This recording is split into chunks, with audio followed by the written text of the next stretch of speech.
ऐसी दुनिया में जहां सुपर पावर्स मौजूद हैं, एक क्वर्कलेस लड़के के अपने हीरो आइडल से मिलने के बाद उसकी जिंदगी हमेशा के लिए बदल जाती है। Young man, you too can become a hero. हमारे साथ चले क्योंकि हम इस हिट एनिमी माई हीरो एकेडेमिया की ओरिजिन स्टोरी और पहले विस्फोटक सीजन का रिकैप लेकर आए हैं।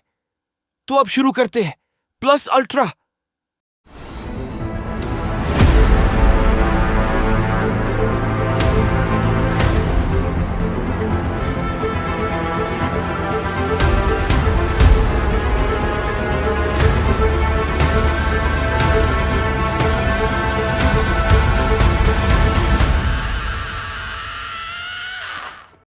एक ऐसी दुनिया जहां लगभग सभी लोगों को स्पेशल पावर्स मिलती है जिन्हें क्वर्क्स कहा जाता है। इजुकु मिडोरिया एक यंग लड़का जो हमेशा हीरो बनने का सपना देखता था। उसके खुद के पास कोई क्वर्क न होने के बावजूद एक दिन उस पर एक विलेन स्लज द्वारा हमला किया जाता है और उसे किसी और ने नहीं बल्कि दुनिया के सबसे अच्छे हीरो और बचपन से उसके आइडल ऑल माइट ने बचाया है।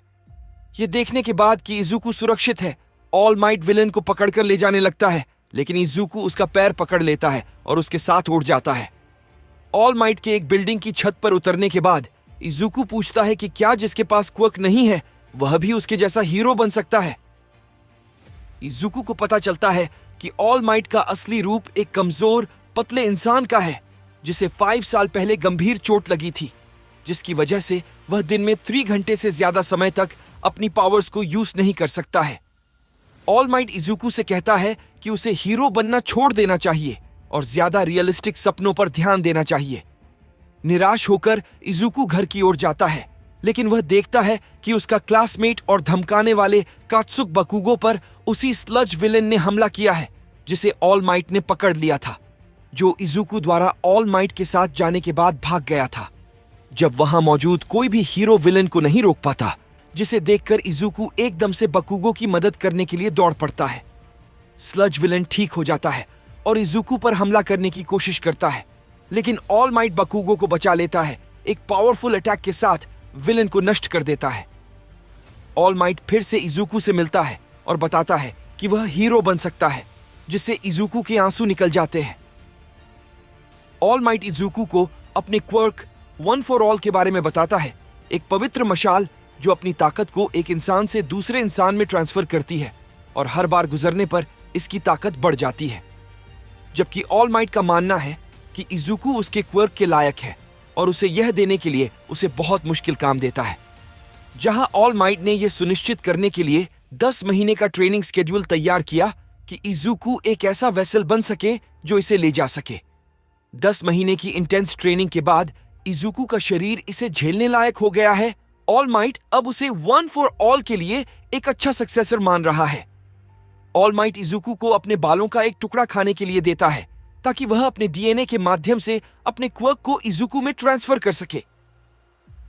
ऑल माइट से क्वर्क लेने के बाद इजुकु प्रेस्टिजियस यूए हाई स्कूल में एग्जाम देने जाता है, जहां हीरोज की ट्रेनिंग होती है। इजुकु के एक्सपीरियंस की कमी के कारण वह जल्दी ही दूसरों से पिछड़ जाता है, लेकिन जब उसके साथी एग्जामिनीज में से एक ओचाको उराराका एक गंभीर खतरे में पड़ती है तो वह उसे बचाने के लिए दौड़ता है। वह एक पावरफुल पंच मारने के लिए वन फॉर ऑल का यूज करने में सफल होता है, जिससे वो मशीन तुरंत नष्ट हो जाती है, लेकिन हमले की इंटेंस पावर के कारण इस प्रोसेस में उसका हाथ भी टूट जाता है। 1 सप्ताह बाद इजुकु को ऑल माइट से अपने एग्जाम का रिजल्ट मिलता है, जो यूए हाई में नया टीचर होगा। रिजल्ट में एक लड़की का वीडियो दिखाया गया है जो टीचर्स में से एक प्रेजेंट माइक से अपने पॉइंट्स इजुकु को देने के लिए कह रही है क्योंकि उसने उसे बचाया था। प्रैक्टिकल में इजुकु को 0 पॉइंट मिलने के बावजूद उसने 60 रेस्क्यू पॉइंट्स गेन किए, जो एग्जाम पास करने और यूए हाई में एनरोल करने के लिए बहुत है। इजुकु ने बकुगो और उराराका के साथ क्लास 1A के मेंबर के रूप में यूए में अपना पहला दिन शुरू किया। होमरूम टीचर शोटा एजावा यह इवैल्यूएट करने के लिए एक फिजिकल टेस्ट लेते हैं कि स्टूडेंट अपने क्वर्क्स को यूज कैसे करते हैं। साथ ही सबसे खराब रैंक वाले स्टूडेंट को बाहर करने की धमकी देते हैं। अपनी हड्डियों को फिर से तोड़े बिना अपने क्वर्क को एक से ज्यादा बार यूज करने में असमर्थ इजुकु के पास पिचिंग टेस्ट के दौरान अच्छा स्कोर हासिल करने के लिए केवल एक शॉट है। वह अपनी पिच फेंकता है और आखिरी सेकंड में वह अपनी उंगलियों से वन फॉर ऑल पर फोकस करता है। उसका एक्सप्लोसिव थ्रो उसे हाई स्कोर देता है, जिससे सिर्फ उसकी उंगली की हड्डी टूट जाती है। साथ ही वह उसके क्लासमेट्स, उसके टीचर और ऑल माइट को भी इंप्रेस करता है। क्वर्क एप्रीहेंशन टेस्ट इजुकू के लास्ट रैंक पर रहने के साथ समाप्त होता है। हालांकि एजावा ने खुलासा किया कि एक्सपल्जन रूल को क्लास से उनका बेस्ट बाहर निकालने के लिए एक चाल थी, जिससे स्टूडेंट्स को काफी झटका लगा। अगले दिन क्लास 1A अपने हीरो बेसिक ट्रेनिंग क्लास से गुजरती है, जहां ऑल माइट उनका टीचर है। जहां स्टूडेंट्स को अपनी अपनी खुद की हीरो कॉस्ट्यूम्स पहनकर अपनी कॉम्बैट एबिलिटीज को टेस्ट करने के लिए दो टीम्स के बीच एक मॉक बैटल का काम दिया गया है। इजुकू को उराराका के साथ जोड़ा गया है, जिससे उसने दोस्ती कर ली है, और उसके ओपोनेंट्स टेन्या, आइडा और बकुगो हैं। बकुगो को यह जानने के बाद गुस्सा आ गया है कि उसे अब अचानक एक क्वर्क मिल गया है। टेस्ट शुरू होने पर बकुगो तुरंत इजुकू पर हमला करता है, लेकिन इजुकू उसके हमले को भांप लेता है और उसके द्वारा उसका मुकाबला करता है, जिससे बकुगो चौंक जाता है। इजुकू उसे कहता है कि वह पहले वाला कोई कमजोर डेकू नहीं है जिसका वह हमेशा मजाक उड़ाता था। एक फ्लैशबैक से पता चलता है कि डेकू और काचन एक ही पड़ोस में पले बड़े थे और एक दूसरे को तब से जानते हैं जब वे छोटे बच्चे थे। बकुगो हमेशा अपने पावरफुल एक्सप्लोजन क्वर्क की बदौलत उससे आगे था और हमेशा अपने आसपास के सभी लोगों से सुपीरियर महसूस करता था। हालांकि इजुकू ने फिर भी कभी बकुगो के साथ ऐसा बर्ताव नहीं किया जैसे वह बेहतर था, और यहां तक कि उसके नदी में गिरने के बाद भी उसकी मदद करने की कोशिश की।